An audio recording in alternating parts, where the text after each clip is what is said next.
And welcome back, Cosmic Family. Got here Dr. Charlier here, and we have Black Moon Lilith joining us today. Well, we'll be a show going on together, collaborating. So I'm really excited for today's topic, which we had said would be, I forget, is it Uranus. Uranus or are we doing? Okay, we're talking about Uranus in Taurus, right? Uranus.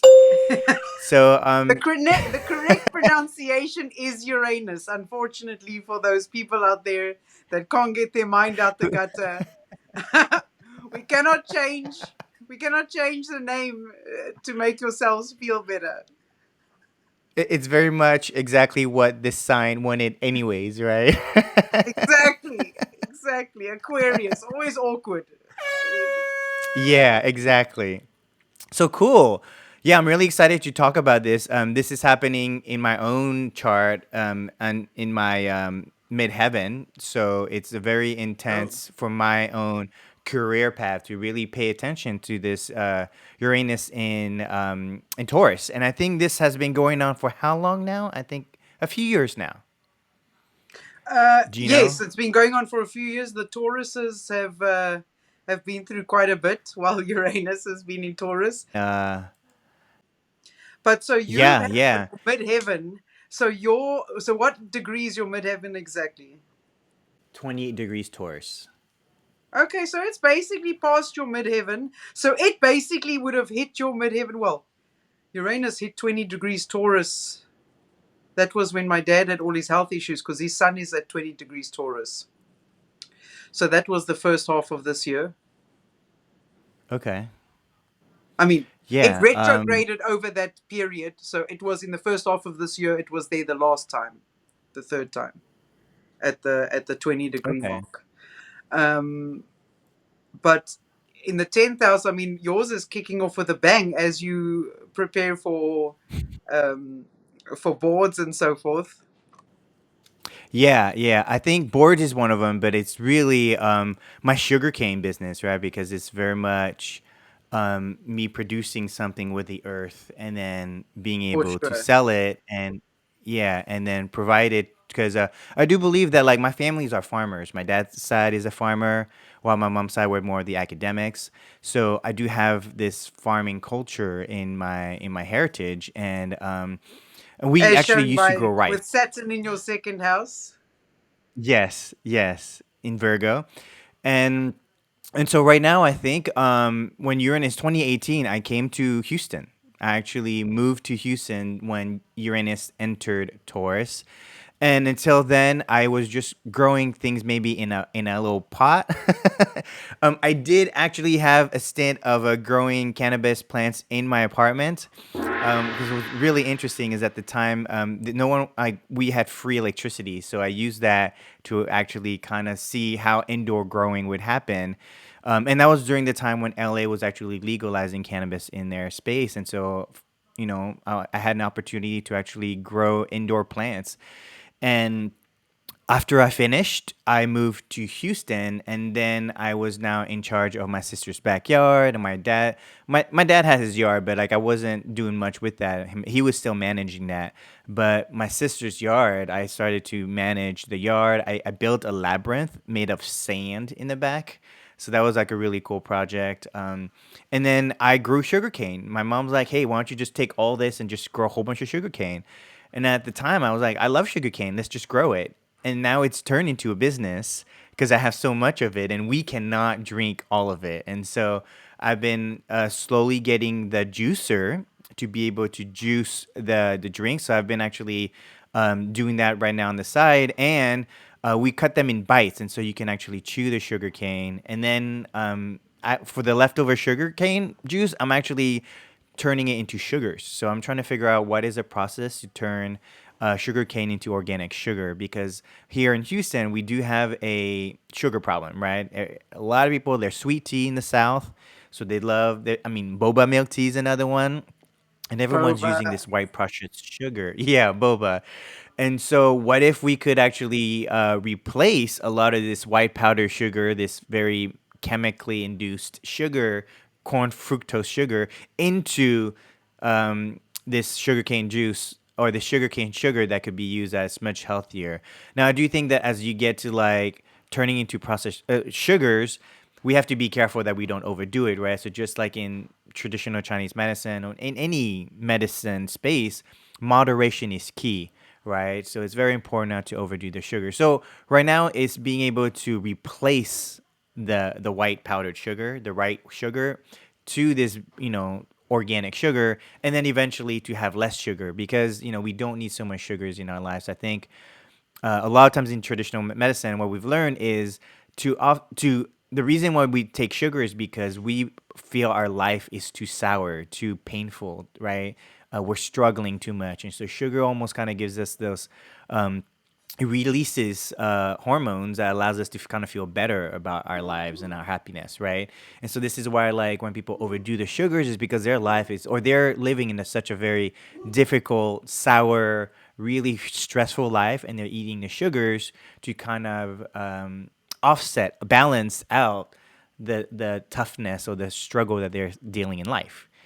So, so this is kind of An like we're coming honorable now to mission, Houston, and sir. It's an honorable mission. exactly, exactly, yes, to really And bring. perfect with Saturn in the second house. Perfect. Yeah, exactly. But it's also bringing back that earthy element, right? So so Uranus Exactly. and Taurus is bringing back Mother Earth as a very powerful being that is here to help us. So I mean, right now we're having food shortage, we're having food issues. Inflation has gone up, so we are actually facing food crisis, right? And so in that moment, it makes sense that Uranus in Taurus is telling us, hey, you are not appreciating what is coming out from the earth. So we're going to revolt and revolutionize against what is considered healthy, right? And so it's again, it's values. Do we value food that is processed and built in machinery or in where I don't know where industrialized, right? Because what happened is the industrialization of food made it processed, made it have so much chemicals, and now we're stuck with a heavily chemicalized food process. So I feel like Uranus and Taurus is saying, hey, pay attention to your food supply, pay attention to how you grow food because that's very important. And that's why I feel like this being this huge push of people going off gridding, growing their own food supplies in their own yards, and people are growing their own food rather than only choosing to buy food from the grocery stores. It's interesting that you say that because we were talking about that last week where I told you I feel like it was really Jupiter in Taurus that activated that for everybody. Because I mean, I had that with my dad. I feel like everybody I speak to really has gotten, whether they have consciously received the message from God or not, but has somehow gotten this impulse to want to start eating healthy and all of that. And I think when Jupiter, I mean, it started when Uranus entered Taurus, but really when Jupiter entered Taurus with Uranus there, this is like expansion of the lightning bolt. So Yes, it's like exactly. there's no ways around that. Like God basically was meaning business, like food. The food you put in your body is imperative, and so therefore, yeah, the food that you grow is imperative, and yeah. So I think that's fantastic, and those two alignments, the Saturn in your second house plus this activation of Uranus in Taurus for you in your 10th house, that's pretty amazing. But I do feel like this is why, like for me and a lot of my also cohorts that are working on medicine, and we're really pushing this idea of food is thy medicine, right? No, And I exactly. think there's a real resurgence of this idea. No, but exactly. I mean, this was the first message that I got from God to get my dad through his health issue alive was his food has got to be his medicine. Like no pills, nothing. The only way you're going to get him through this alive is to feed him food with medicine. So it's been quite a journey, and I look at other people's journeys going around me, and they may not have realized that that's what is being asked of them, but you can see that's the path they're going down, whether they want to accept it or not. It's not always, that's the point. It's not always easy just to change the way you're eating, and sugar is addictive. And Neptune is at the final degrees of Pisces. This is pure addiction energy. You know what I'm saying? Sugar addiction, yeah, yeah. Yeah, I think if people can step away from that or any kind of addiction, but since we're talking about sugar now, even sugar, not just drugs and alcohol and cigarettes and that kind of thing. Addiction to social media, addiction to sugar, any kind of addiction, if you can let go of that addiction behavior right now with Neptune in the final degrees of Pisces, plus like you've got Taurus, Uranus with Taurus, which is this um, desire for luxuries and indulgence. You know, Uranus is not Yes. helping in those matters. Um, so literally, if you can pass this test, which is really before I believe Neptune goes into Aries, you want to be letting some kind of addiction go. I think it will help you going forward. Me, myself, I'm not going to lie with the audience out there. I'm struggling to let go of my addictions. Fighting with God every day about it. But this is the reality, right? There's consequences to come when Neptune enters Aries for those that don't make that sacrifice, because it's also Yeah, karma yeah. right now with Saturn traveling through Pisces. These are karmic issues. In a past life, I died of lung cancer. So one of the first things that's expected to be done of me now with Neptune in the final degrees of Pisces is to quit cigarettes. Do you know what I'm saying? Like, this is as loud as and clear as possible, but what to do? How to do it? Neptune is sextiling Uranus and um what and Pluto. But Pluto and Uranus were trining. They are not. I mean, they're still trining because they're kind of like within five They're degrees orb. definitely still trying. So in understanding that, it shows how we do have help in dealing with the addiction, right? Where we are talking about with Neptune retrograding in Pisces, dealing with addictions. You also have this Uranus energy in Taurus saying, "Hey, actually." Have the spiritual awakening, have the spiritual rebellion to focus on your soul journey, right? But it's happening in Taurus, which is making us pay attention to the values, right? So if it is addiction, like what do you value that's going to help you remove that addiction? And then you have Pluto and Capricorn, which is saying like, hey, the old system that caught us in this addiction, most likely because the addiction was supported by the people around us, right? And that's usually because like people we hang out with or the systems that we are under are supporting these addiction models. And so as the system is crumbling, and this is where I'm seeing a lot with alcohol. I'm seeing a lot of people, alcohol's gone down in terms of sales, Yeah, right? I see a lot of people quitting alcohol. Yeah, yeah. And so it's really interesting. I think a lot of people have had conversation about food and food is thy medicine. And a lot of people are really fed up with the Western system not supporting their nutrition to really support them in healing. And so that's again this Uranus and Taurus kind of saying, hey, we're supporting you in this field. And so this is Neptune kind of saying, okay, then let's really pull out the wet veil from what it is that we are addicted so we can figure out what is the root cause of the addiction. Because a lot of times these addiction are based on emotional triggers that we will pick up an addiction because it helps with this trigger, right? Whether it's stress, whether it's social anxiety, or any of these kind of deeper emotional triggers. I mean, that's what Uranus does. Uranus, because it's that lightning bolt, it strikes deep. It's not superficial. You know what I'm saying? Yeah, I mean, yeah, and it's Neptune, Uranus, and Pluto. I see them, all three of them, as deep. yeah, and so even for myself, just talking about this is now even because it is in my midheaven, Uranus and Taurus. It is also kind of my how I see myself in the world, right? In my career, it's meant to be very stable, consistent, and fixed. And so farming is a little bit of that, but even in opening up a clinic, right? I'm getting ready to, me and my sisters are looking for a clinic space. I thought I was going to travel more. However, um, as much as I want to travel, the universe is like, well, have a space that you can depend on, that you can count on.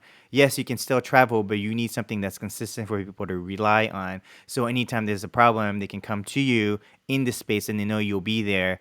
Versus if you're kind of like flying around all over the place all the time, people can't find you. So I am recognizing that Taurus rules my 10th house of career. So I'm choosing to be a little bit more stable in the career path rather than kind of floating everywhere. Well, I would say that's what Uranus is asking you to do, is float. Uranus is anything but stable. That's true. Yes, yes. So only this I time would around, say I would because say once it's the Uranus most passes, unstable. I mean, Uranus is expect the unexpected. So I would say right, it's right. more No, I agree. unstable than Pluto. Yes, but because Taurus rules my 10th house, Uranus is not going to be there all my life, right? So what I'm saying is it's probably unstable now as I move closer to becoming the Oh stable yes, it's a Taurus. transition phase that you're in. Yeah, Exactly, yeah. exactly. So Uranus in Taurus is the transition of me going from whatever I was doing to going into my career path that will require me to be more stable. However, in this Uranus transit, it's kind of like shaking things up and say, none of this works, none of this work. Let's just throw it all out the door, reevaluate your path, who you are, and your career will show up when you kind of clear the space. And I think Uranus is clearing this space by just removing, not necessarily removing obstacles, but like allowing me to see things that I've never thought about or even thought was possible. That's what Uranus will do. Open your mind Yeah. to new possibilities for sure. Yes. So yeah, And I if mean, I thought I would huh? be where I am today, 20 years ago, no, I would have never thought. I would have said, "Yeah, I'm going to be an acupuncturist opening up an East Asian practice or a wellness center." Like I wasn't thinking about that, 20 years ago. I mean, yeah, Uranus has been going through my so it was going through my first house when I lost quite a little bit of weight. I mean, I've picked up some now again. It's South African food, but I lost quite a lot of weight, and then dyed my hair pink. Typical Uranus. Anybody walking around with pink or purple hair, I'm not sure about the green and the orange and the red guys, but certainly the pink and the purple guys, definitely having Uranus transit. I mean, judge all you want. These are just facts on facts. So yeah, so I was having a Uranus transit through my first house. Um, and it is now in my second house. So Oh, obviously with Pluto transiting my 10th house. So I also have major changes happening around my career and my finances. Uh, Career, obviously, I went from finance executive to being an energy healer. And yeah. so finances, yeah, going from rolling in the money to having to start from scratch, like invest all my savings in basically in myself, in my business, in my education, in my future. So Uranus is only it's still in the first decan of my second house. So I'm hoping that by the time it leaves my second Mm. house, that all the money plus more is back. Watch this space. Yes. So, hey man, I can't imagine my soul coming here to slum it. There's no ways. Yeah, yeah, yeah. You know what I I'm saying? really I think mean, I like know I've got to do healing stuff that is not necessarily for yeah, money, which is another story. But that's why I've got to have these businesses on the side to maintain my high maintenance lifestyle, because I feel like luxury for me is well, I feel like luxury for me is a very important part of healing. Uh, uh, a luxurious, clean environment, uh, for me for me personally is very conducive to healing, and so therefore I'm yeah, assuming my patients will come to me for that, and it will be conducive for their healing as well. I mean, not everybody needs yeah, luxury to heal, but for me, my surroundings are a critical part of my healing. yeah. And actually, I would like to talk about this because we are in Uranus. This idea that I find in our community that healers have an issue with getting paid for healing, and I think it needs to change. I think even the idea that people believe that like, hey, if you're healing, you should do it for free, and this is kind of where I think there's a lot of problems with that statement because when we go down to the inherent ideas of Taurus, it's about values, and what we value is what we actually get money for. And I think this deeper conversation we should have that when people are like, yeah, healing should be free. Let me ask you a question. in life, when you get free stuff, do you ever get quality with that free stuff? And this is the deeper conversation we want to have. If you want to have like a quick healing, sure. But if you're going to get a free healing, do you believe that that free healing will be as powerful as a healing that you're willing to invest your money and time to do? Right. And this is where I've had many people tell me this too. I had actually like another person who's like in finance too. And she's like, Charlie, I don't make much money from healing. So I'm just going to like do a free clinic and then like make my money from like finance. I'm like, do you believe that people who are getting free healings are going to ever spend money on healings? Does that mean, are you ever going to get the quality healing you need? Because if healing is for you, because healing is not for anybody else. I'm not healing you for you. I'm healing, if I'm getting a healing for myself, it's for me, right? And so, in that sense, if you believe that that should be free, then you are telling yourself that you are getting free healings. You're getting no value for the healing.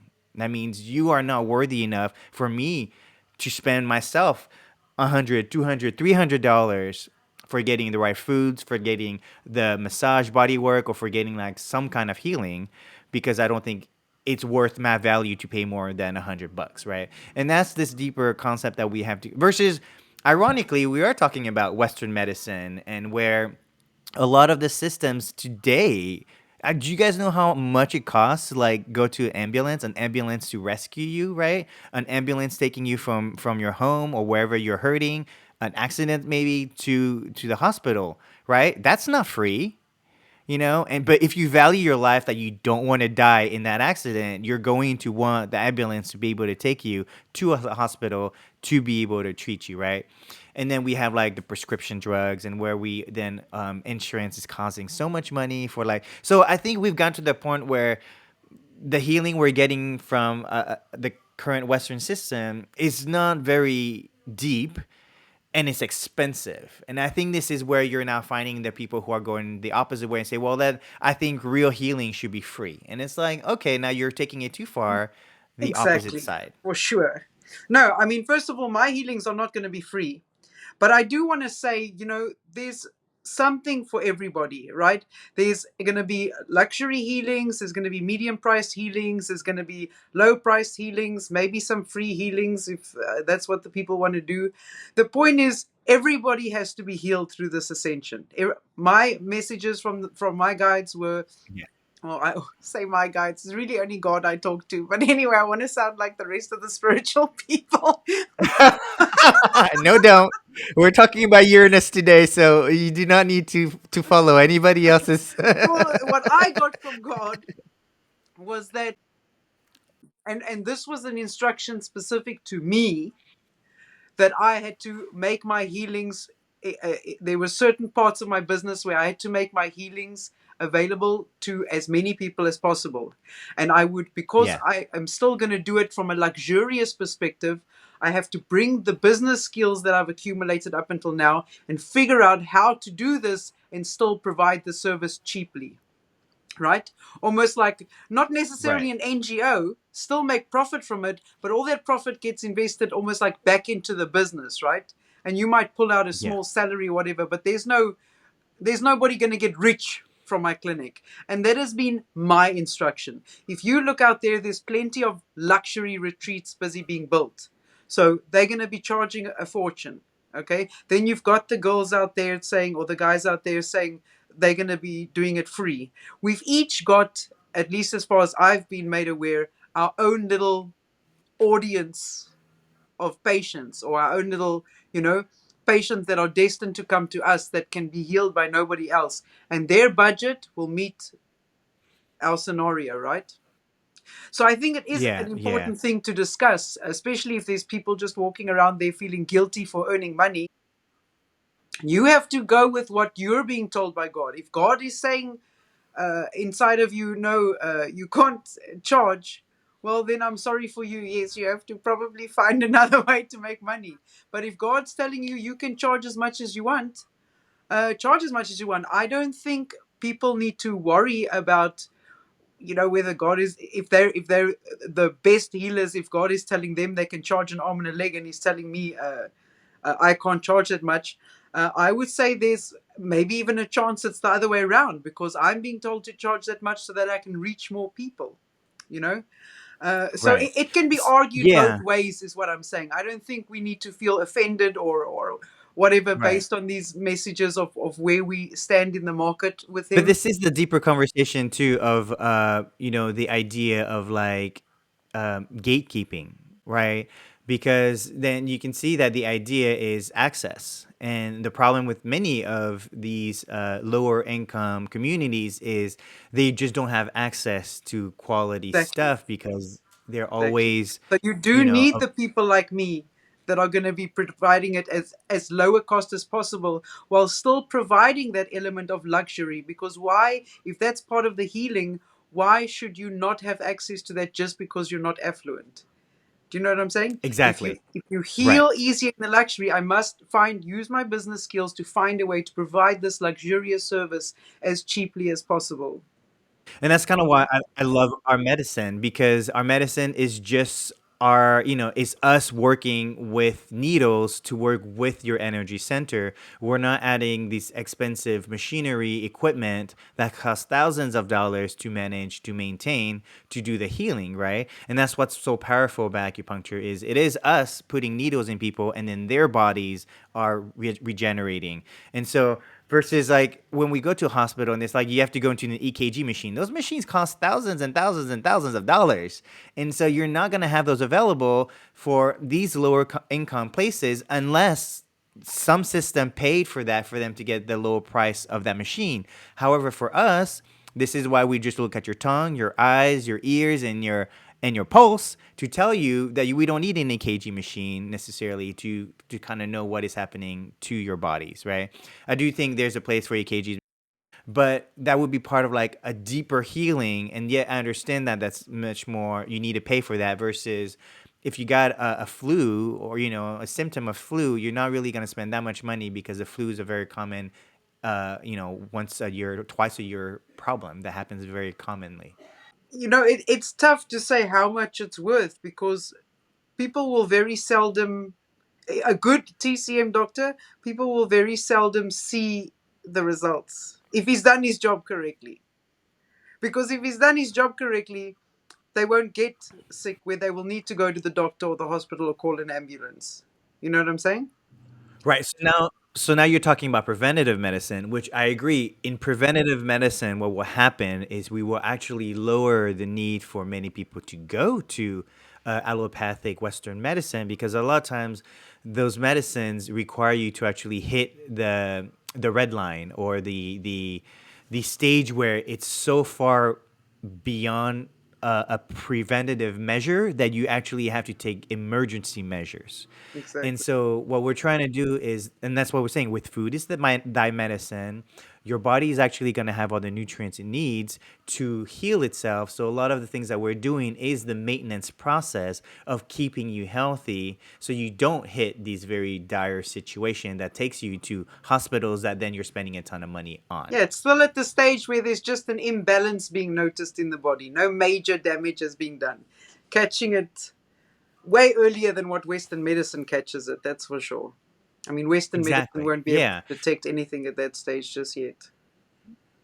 Necessarily. And that's where I think, even in my own practice, like I've had this deeper conversation with myself of what kind of doctor I was going to be, and what I felt comfortable with. And really, I do feel more comfortable with like a family practice where I know all my patients and I'm calling and checking in on them, and I can say, hey, I know your constitution is really weak during this winters. Here's some things that you need to help yourself so that you don't keep coming back to me during the winter. Say, doctor, how come this keeps happening? I tell you, you need to do this. So here's some preventative ways to process it, to deal with it, Ahead so of, that you're not coming in. yeah. No, that's one of the magics. But I have no doubt with Pluto entering Aquarius that that kind of thing is going to come out. I mean, we don't know what's going to happen to acupuncture first before those kinds of benefits reach the public. But for sure, by the time Pluto leaves Aquarius, which is like 20 to 25 years, um, I believe people will be well aware of acupuncture. And it should even be Yeah, covered yeah, by some medical condition or medical insurance, sorry. exactly. There was I read this really beautiful excerpt from Dolores Cannon. She used to do hypnotherapy patients. You know, Dolores Cannon, quantum healing hypnotherapy. Yeah. And she would regress people. And so what would happen sometimes is in the regression, their body and the spirit would get misaligned, right? Because maybe the body suddenly starts having an emotional anxiety, and the spirit has to go, "Hey, this body's reacting to something," and so they told Dolores, "You need to put your hands." She didn't describe it because she didn't know what she was doing at the time. But she's like, okay, put my hand here, my hand here. So it could have been like easily like LI4, lung 11, or maybe heart 7, or PC 6. And they're like telling her, you need to press those points right now. She didn't know acupuncture. She didn't know what she was doing. She didn't know what it was called at the time. But the spirits were telling her, you need to press this button on the body so that the body can calm down and we can keep the connection alive. Otherwise, the connection would get turned off because the body was disaligning with the spiritual connection in the channel. And then she said late, and then she wrote later on, which turns out I was actually doing acupressure without realizing it. So that's how powerful it is that you have versions of yourself who will tell the stranger like Dolores Cannon, hey, this body is, having issues. Can you realign their energetic field through acupressure? And so I think is a very powerful thing that I believe what we should be doing is providing the basic foundation of Eastern and really indigenous cultures medicine, because I do believe that acupuncture and the meridians is not a Chinese Eastern thing, it's a everybody thing. We just happen to be the last one who kept the information still alive before everything gets censored and deleted on this planet. And so by providing simple acupressure, channel meridian, self massage, and lymphatic drainage, dude, most people are doing acupressure and meridian movements. The acupuncture, when we put needles in, that's like the version of surgery. We're actually doing surgery by putting something inside of the body. It's non-invasive surgery, but this is why like you can't just put needles randomly in the body. You have to know what's happening in the body. That's why you need a higher level of understanding for acupuncture. But acupressure, and they already have these wristbands that you wear when you're nauseous on boats, right? And it's basically hitting PC6 with an electromagnetic frequency, so that you're basically constantly pressing PC6 to reduce your nausea. Oh, that's And great. those are, I think, the foundation of medicine, where we can teach the basics to people so that people can help their bodies before they actually have to then finally go to a doctor or an actual practitioner that can go deeper with their healing. So here's a question for you. What acupuncture point would you most associate with Uranus in Taurus? Oh.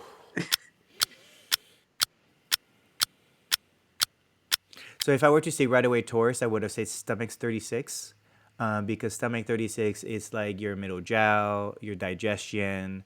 It's such a fundamental point for everything, which Taurus is everything in a lot of ways. But with Uranus Yeah. being there, because Uranus has a like electrical slash, what would you say Uranus is connected to in the system? Blood, no. I Electrical feel is like chi. It is chi. the So nervous it's building system. chi. Well, Yeah. Okay. no, maybe Neptune is more chi or Jupiter, Really? but Uranus, I I would would say the say nervous Neptune is more system. Shen. Uh. Okay. Jupiter would Okay. be more Shen. Neptune is more like crown Okay. chakra, where Jupiter would be more like Yeah. heart chakra. Right. So what is the medical astrology for each of those? Right. Because if we look at the medical Well, I astrology, it will think match a Taurus lot is better neck to because Aries transmit. is head. So Taurus would be neck. Right. But those are location on the body, but in terms of the functions of the body. Uranus for me is more like your the electrical impulses in the body, right? The electricity, which is your nervous system. And of course Yeah. acupuncture itself. So if you take Yeah. like throat, um, nervous system can also very much be contributed to through all the hormones. No, wait, I'm thinking thalamus. Wanted to say thyroid, Yeah. actually. I'm, If it's in the throat, I'm yeah. feeling Yeah. thyroid. Um, and then, of course, uh, nervous system with Uranus. So Okay. maybe Okay. the point, yeah, in front of the You got sternocleidomastoid some stomach muscle. points here. Uh, Yeah, stomach 9 and 10 on the SCM. Okay. but yeah, so that's kind of what The I would do LI18. Uranus in Taurus, specifically acupuncture. Um, you want to do Okay, and for the throat. Okay. earth channels, which is spleen stomach, like you said. So that would be Taurus for me. Acupuncture on earth channels, middle jiao. I Yeah. was thinking the back shoe points because the back shoe points are connected to the dew channel, right? Because the spine and the nervous system coming out of the channels there. And then, so like bladder, I mean, I'm sorry. Yeah, bladder 2021 could be a Uranus in Taurus point because both of those are supporting the stomach spleen, but they're also coming from the back shoe points because they're connected to the dew channel, which is the electrical impulse. So that could be more like that Uranus energy of the electrical impulses, and plus stomach and spleen does create chi. I mean, our chi is created from stomach from eating digestion. So So there's that getting correlation too. acupuncture, listen to this, getting acupuncture in the earth channel, stomach and spleen to increase, to strengthen the chi is perfect preparation for Uranus in Gemini, the air sign. That's where you would want to Oh, be okay, focusing on yeah. chi. You'd want to be doing wind points like GB21 or GB20. I'm getting rusty, bro. I know where the points are, but I can't Yes. remember what they're called. You know what I'm Yeah. saying? You're just needling them. Yeah, but Yeah. I think it's GB20. Yeah. Um, and wind and air. The What did wind I gate. say? So Yeah. lung channel. Lung points, lung But channels, Gemini yeah, is still because you very you want to much be able to concerned with the mind. So you could do Shishin Chong. Shishin yin Chong, tong. I would do a Uranus in yin tong maybe. Gemini. Shishin Chong is the winner. For sure. GB20 and Shishin Chong. Oh, okay, okay. Yeah. That would definitely ground you out because yeah, the overthinking. Interesting. Okay. Yeah. I mean, Shishin that's Chong. very isolated. If you've got to take into account um, Pluto in Aquarius with Saturn in Pisces, you know you've got to be dealing with blood flow and the the the the flow of fluids in your body, right? Because there's Yeah. it's prone to blockages even in your lymphatic system or your blood system. Those two together, Pluto in Aquarius plus Saturn in Pisces, can indicate blood flow issues. Any root cause that has any impact on blood A- flow, And, whether it's and we're heartbeat or, and you know we're what I'm saying? currently as a collective. Yeah, as a collective, we're actually getting a lot of blood stagnation, stroke cases, Exactly. people having just blood issues today. And some of us like to with Uranus and Taurus. I'm going to call it out. Some of us are blaming the vaccine. Some of us are blaming what man There's a made. lot of blaming Um, going around. Yeah. Yes, yes. And this is where, again, I think Taurus energy is the earth energy, Mother Earth. And she's like, what are you trying to do? Making up fucking diseases, coming up with like some vaccine that you made, but like Earth and everything on Earth has been around for a lot longer than us being alive as a culture. So do we not have all the answers already on Earth? And that's why I feel like this Uranus and Taurus is like saying, hey, Taurus, the physical earth itself, the herbs, the water, the food, everything that we touch is medicine.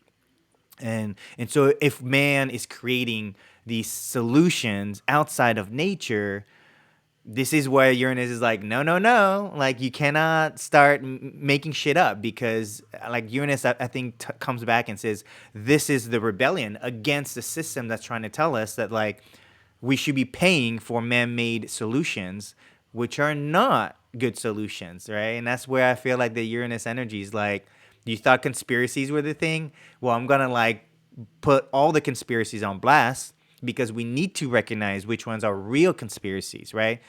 Because there are real conspiracies. Sure, there's some that don't exist and we're making them up, but there are definitely very strong point of views that our system, our government, Pluto in Capricorn, has been lying to us about taking care of us, right? And that's where I feel like this Pluto in Capricorn is telling us those government agencies you pay money to has never really cared about your well-being. If they did, they'd make you teach you about nutrition. They'd give you better farming abilities to grow more food. They'd be telling you food is medicine. And all those cost the government nothing. Actually, it's funny. Instead, they're One of the things that making we Chinese herbs that actually are beneficial and can help heal illegal, yeah. like the squirrel feces. Why? I mean, nobody wants squirrel feces, okay? But if it's gonna fix that shit, then why you gotta be hating on the squirrel feces? Why you gotta be hating on anything that fixes the human? If God made squirrel feces magical for us, who are we to judge? You know? I love that you brought up squirrel feces. Let's talk about feces real quick because it's very powerful. We're talking about Uranus and Taurus is the main sign we're really speaking about. You guys, poop is powerful. This is why one of the major questions that we ask in traditional medicine when you come in is, how's your poop? Is it actually coming out? If it's not coming out, you're keeping all that shit inside. So literally when people Excuse say the you're full of pun. shit, you literally are not taking a shit. Excuse me. You're full of shit. and so You're gonna be full of shit. yes, yeah. And this is where I think the idea, even like holding your farts in, right? And why we came up with something called brain fart. Because literally, if you hold the fart in, is you're holding energy in that's trying to come out because it's trying to release the toxins, the waste, the things that your body doesn't need. And so so the idea of like even just talking about poop, right? Poop is a very powerful element for growing food. So literally, when we say food is thy medicine, if the food that you're eating doesn't have the nutrients it needs and is deficient, you're not eating anything, right? You're just eating empty calories again because there's no magnesium or carbon or phosphorus or all that minerals, and a lot of those minerals come from your compost, everybody. And do you guys know what compost is made of? Poop. I'm not telling you to. Actually, ironically, you We know what didn't they're make this doing now in stuff up, medicine? folks. We didn't make this stuff I up. This know, is facts on exact. facts. It is facts. It's nature facts. People are It's now nature taking facts. poop particles. They're taking poop particles from somebody's colon and transferring it into somebody else's colon. We don't need to talk about the process how that's done, but they're literally taking the bacteria that processes poop and they're trying to colonize, right? Recolonize somebody else's colon so that that colon can be better at processing the poop. And so, and squirrels are eating just nuts and vegetables. They're not eating humans. They're not eating animals. They're not eating anything gross, right? So this idea that feces are bad is again this idea that if we can convert it into something more useful, actually we can even go into urine therapy, right? Because people talk and love urine therapy too. So it's just really interesting that our current system believes that poop and pee are bad for us, and so we need to like separate it. And this is where the problem is. Our food is now lack of compost, lack of nutrients, yet all our poop, what do we do with it? We throw it in landfill, we throw it into the water, and we make the water disease and sick. And so this is where like we haven't even looked at the way we as a culture process um, poop and pee so that it is brought back to the earth, so that the earth herself is regenerated, so that she can give us better food. And this is the cycle where if we're not taking care of our poop, and that's why squirrel feces is so funny, because squirrel feces actually can help us. No, but this is, I mean, you're saying that, like, but that's exactly the case. I mean, you were talking now about, um, uh, uh, the recycling of it back into the earth.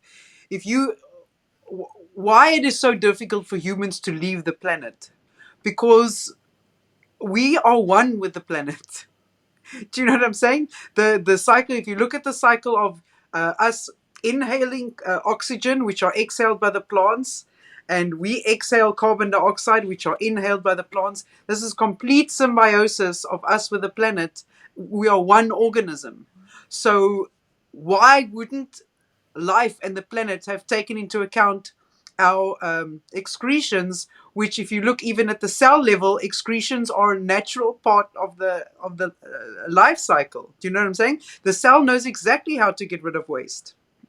So, and it doesn't uh, make the system imbalanced. It doesn't make the system toxic. Well, unless it's too much and it can't clean up fast enough, fine.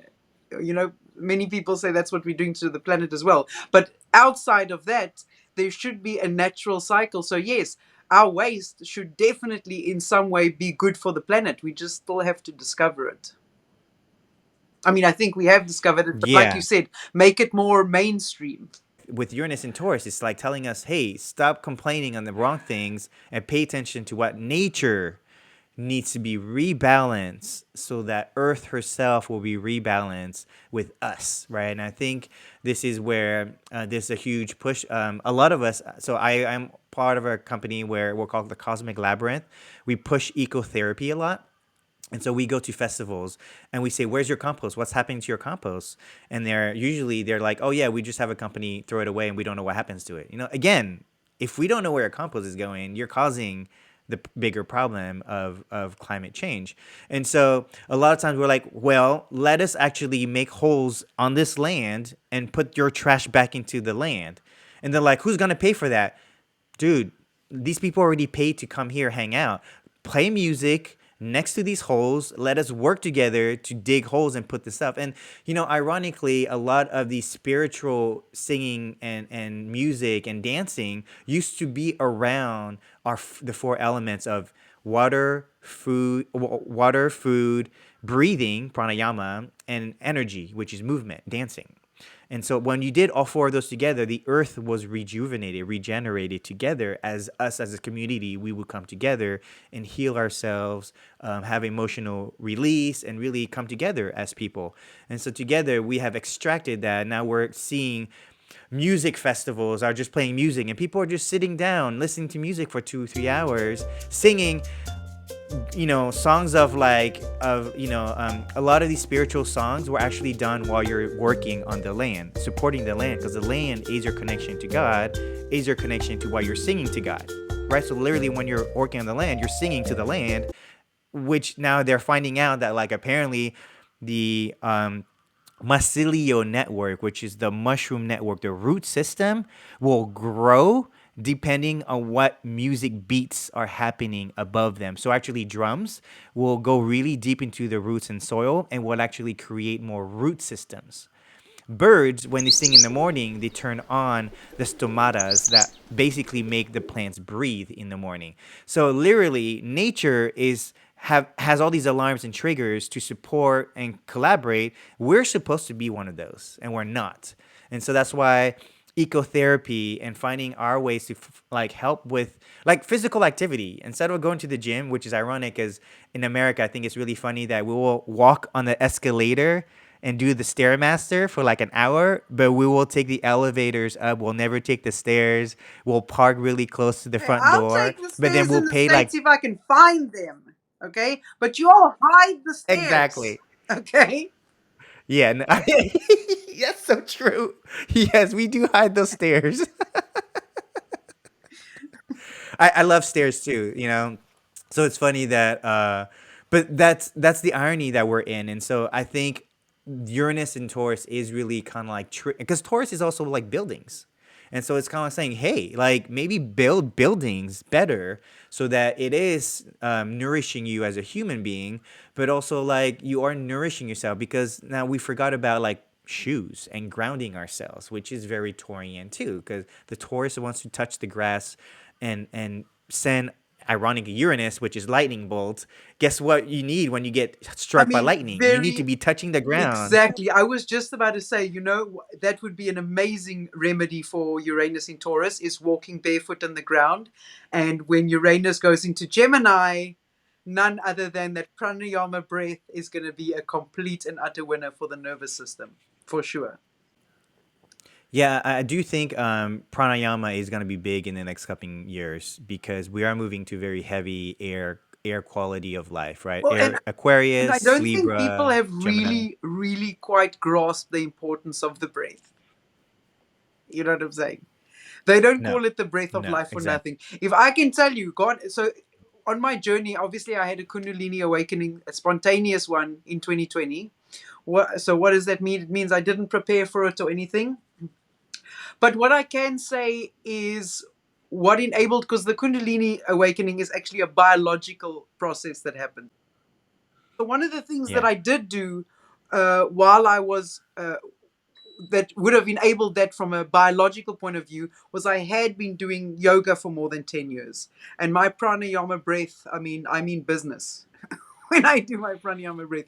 So through the course of that process, I came to, when I started realizing that, uh, well, when I went to God in the 12th dimension and I started realizing, well, God in the 12th dimension, let me just tell you, God in the 12th. Now, when I say 12th dimension, who knows how many dimensions there actually are? I'm using 12 for simplicity purposes, and from that respect, when I say the 12th dimension, I'm talking about the last dimension where there is only one universal mind, where there is the all and the nothing. Okay, this is what I mean. So when I say God in the 12th dimension, all he's doing there, bro. This is why you can't go to him if you've got a problem here in 3D. He doesn't give a shit because all he's doing is he's just going he's just doing and breathing in and out. That's God in the 12th dimension. And I mean, let me tell you, he can still talk to you at the same time, but that's what he's doing. That's all he does, and he's happy with it. So this is one of the things that also like woke me up, like realizing, oh my word, he is. That's all he is, and that is all the universe is. They say the universe is expanding. Uh, that expansion is a breath in for God, essentially. And I'm assuming, let's say, for the purposes of because as above, so below, if you breathe in and you breathe out, as within, so without, that the exhale will be the universe contracting again. So, I mean, for all we know, the universe is God's lungs, or, the possibilities are endless as to the similes and metaphors that you can use with stuff like this. But at the end of the day, the one thing I've caught on to is that the breath itself is more important than anything else. It is more important than the yoga movements. It's more important than anything. If you are too lazy to be doing anything, at least you can't tell me you're too lazy to breathe. I mean, you have to breathe. So, it's a win-win situation for everybody. yeah, But I think the benefits are profound for that breath of life, just on so many levels. Even from a stress perspective, uh, you know, getting that oxygen through the body. yeah. And what's really interesting is a lot of people don't realize they actually sometimes don't breathe. There's Exactly. moments in your yeah, there's moments where lightly people are like get nervous or do really upset about something. You'll see them like hold their breath, and sometimes you have to go, "Hey, breathe, breathe, breathe." And you're, oh my gosh, I wasn't breathing Sleep because apnea. your breath became yeah, because I think the breath became voluntary, not involuntary, right? It's both a voluntary and involuntary process. However, this is where people actually in stress they will actually turn off their breath, and what happens is you're then only allowing carbon dioxide to rotate in your body, and this is where you get the dizziness because you're not getting enough oxygen. And so this is very important where and so this is why like actually the idea of cold plunges blew up recently, and because cold plunge is an effect of using pranayama to actually heat up your cells to handle the cold that you're making your body go through, right? So it's ironic, like it's not the cold itself that's very powerful. Yes, the cold is powerful for your body to deal with, but actually it's because you have to train yourself. You cannot do a cold plunge without practicing breath. So breath work needs to have something like a cold plunge to activate the breath work. But ironically, where people are getting stuck at is that, like it's all about the cold plunge, it's all about the cold plunge. I need to put my body in cold plunge. If you notice who shows up in cold plunges, light skinned people. Dark skinned people are in the sun getting heat and warming up, and they can handle that heat. The problem with light skinned people is they cannot handle that heat, or if they have that heat, their heat is internally, and so they have a lot of inflammation. So the cold is able to reduce that inflammation. But if you notice, it's a lot more of the light skinned people that love the cold, because in the Nordic regions of Iceland and all the places where like dark skinned people don't go, is very cold.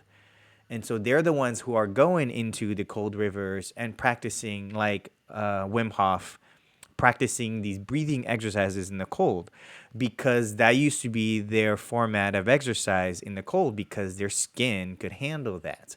So just really interesting how, again, even in medicine, the fact that like we should not be following fads, even in medicine.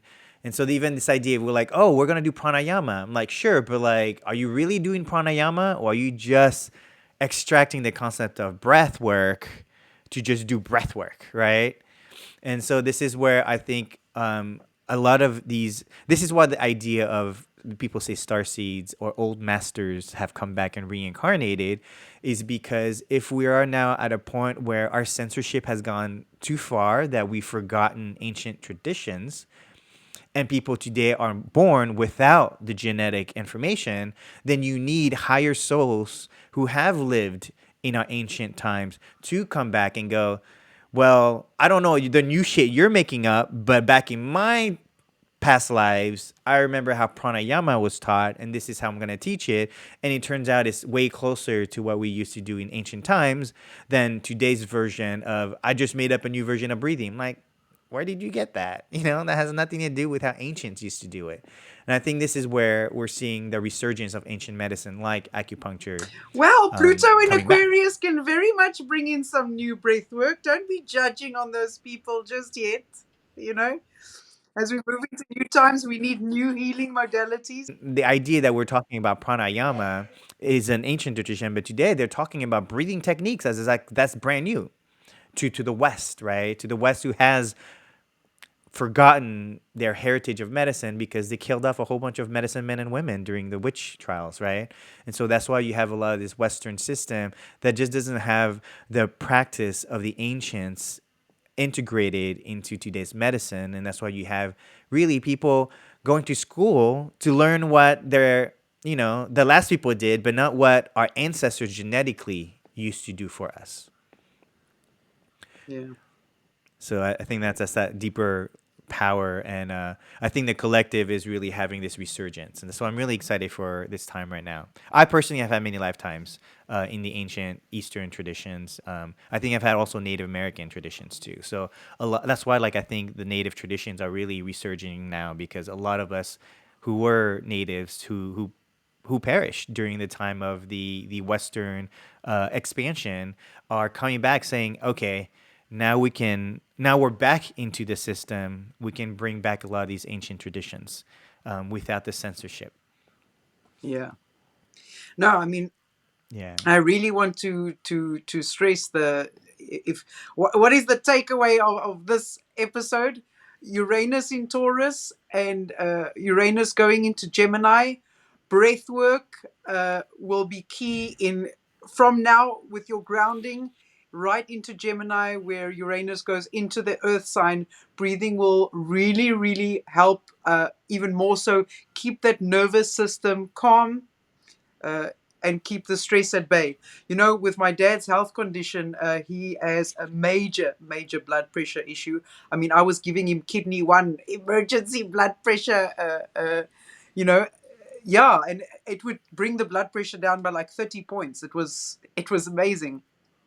But the point is, we don't always have a needle available for kidney one at the end of the day. And one of the things that he was told to do by me and my mom was that he needs to, when the blood pressure is high, whatever, take deep breaths for like even just 10 deep breaths or 3 deep breaths, anything. And let me tell you, we saw it made a huge difference. This is, you know, Your body is now, you're not talking chi anymore. This is a physical reaction. Your body's high blood pressure is not a joke. People can die from that. So for the breath to have such an impact to lower that blood pressure, I mean, obviously, if your blood pressure is really high, you'd still need to get to the hospital, right? That breath is not going to fix it at that stage. But that breath will enable you, say, for instance, it'll give you that time maybe to get to the hospital, as an example. I think one of the risks that you'll find when Uranus enters Taurus, Uranus enters Gemini, with Pluto at that point in time, I imagine will be in the first degrees of Aquarius. This for me is very likely that people can pass away just by stopping breathing, actually. You know what I'm saying? I don't know if Yeah, you get yeah. that from that alignment, but that for me would be a big risk. So even more so, uh, breathe. You know, what I wanted to say is the breath has just got so many amazing things that you can take away from life. If you think about the whole concept that a lot of us are going through in terms of learning how to surrender and let go. I mean, Pluto at 29 degrees Capricorn, if that's not teaching you how to let go of control, then I don't know what is.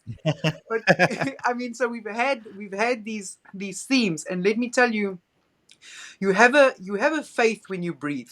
When you let go of that breath and you breathe out, you let go of it because you don't even question that another one is coming in. And another one is coming in, but only after you've let go of the previous one. You have to breathe out first before you can inhale the next breath. And I think, as I said, there's just so many examples that you can use breathwork for to teach principles in life. And since we're all dealing with this, control no control issue, it it reminds me of this breath. And if you can just, each time you inhale and exhale, and you just let go of that control, so that the new and fresh breath comes in, and you let go of the control.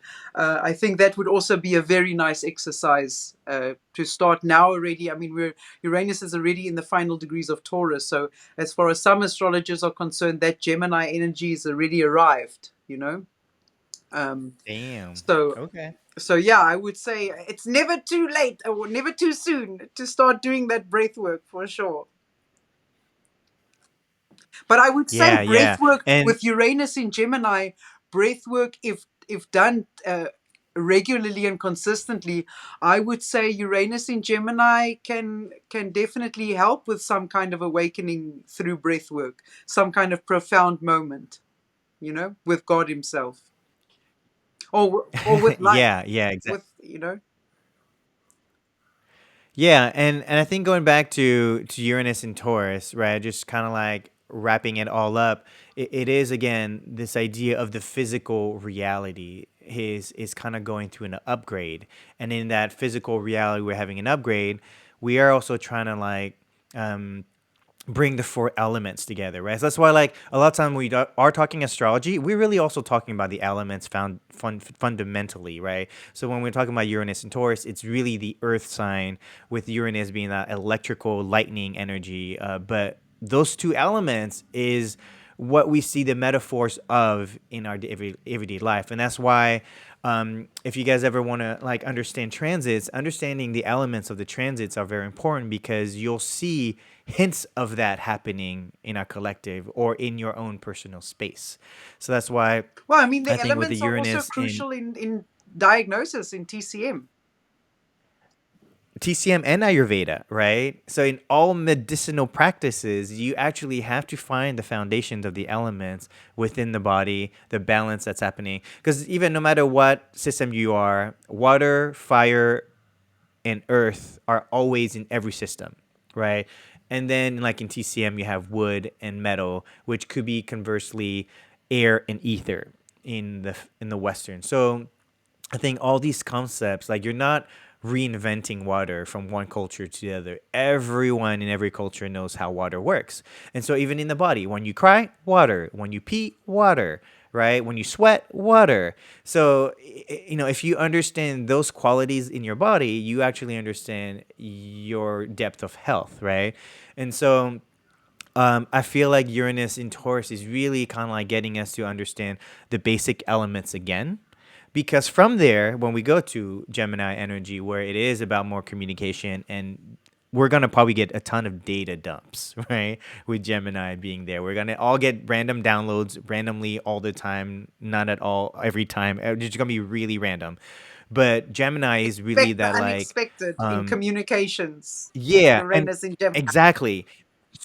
So what we're doing right now is, I think in Taurus energy, we're literally building the cup that will hold the next element, right? The air element coming in next, right?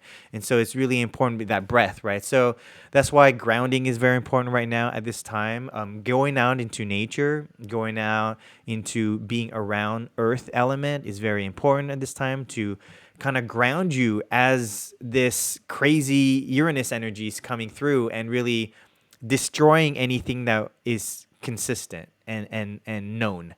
And that's why, like you were saying, we're going to have to learn how to breathe to control and have faith, because Uranus in Taurus is destroying the physical reality to us, and we're going to feel like we're losing control.